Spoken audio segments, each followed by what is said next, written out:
So in the previous videos, we looked at the text input filter.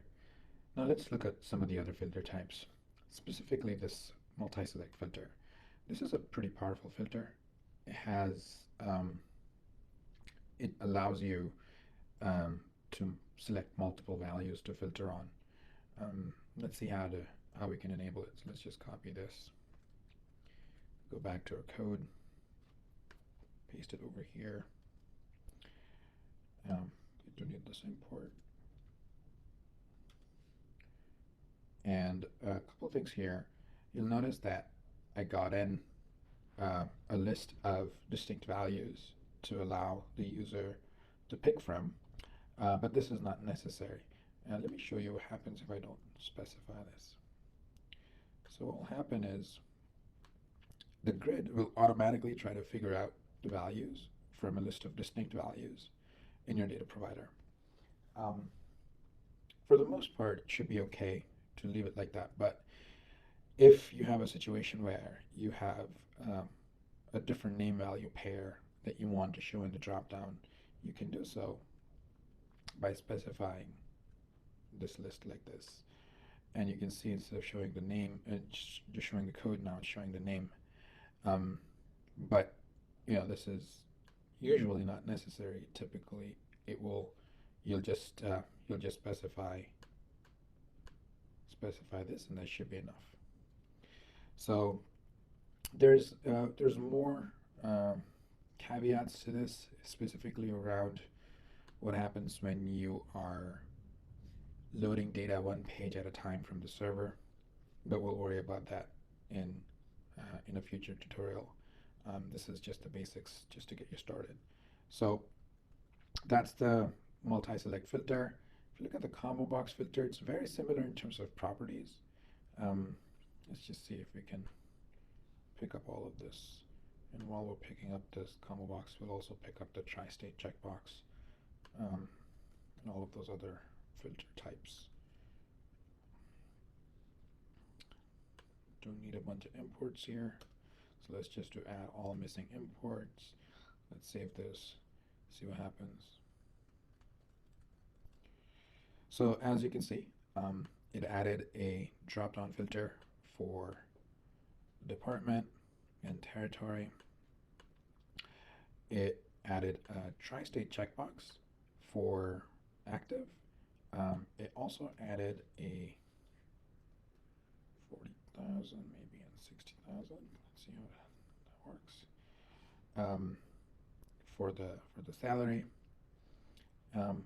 Couple of ways you can get rid of the filter. You can either delete this, you can clear all filters, you can, and the other thing, I don't know if you noticed, but if I select something here, you'll see this little box here, and that number will change on the basis of how many filters are being applied.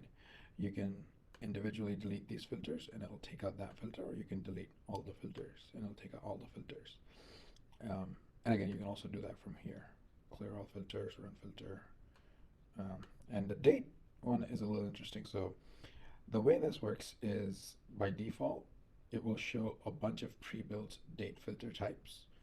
And you can customize this list. If you look at how this is specified, there's a filter date range options. And then you can specify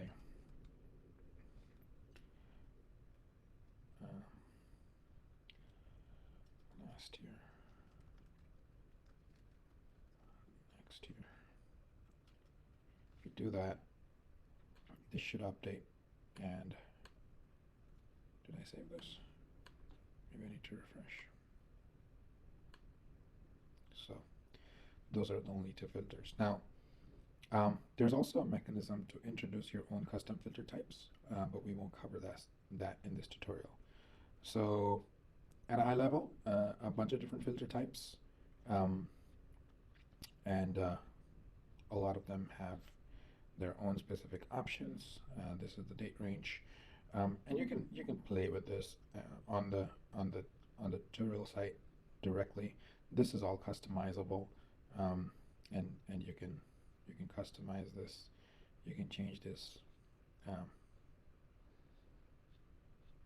to experiment. This right here is how you would specify a custom filter type. Um, let's just see. So let me just pick this up and show you what this is doing. So what this is doing, as you can see, is it is defining custom filter types for the date range. So if I go back here, refresh,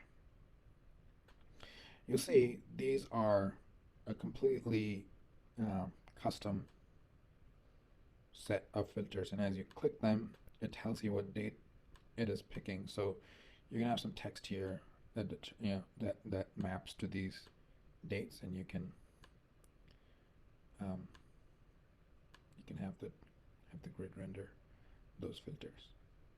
So at a high level, these are the built-in filter types. In an upcoming video, we'll talk about how to build your own custom filters. But this is a pretty extensive topic, and there's a ton of documentation around this.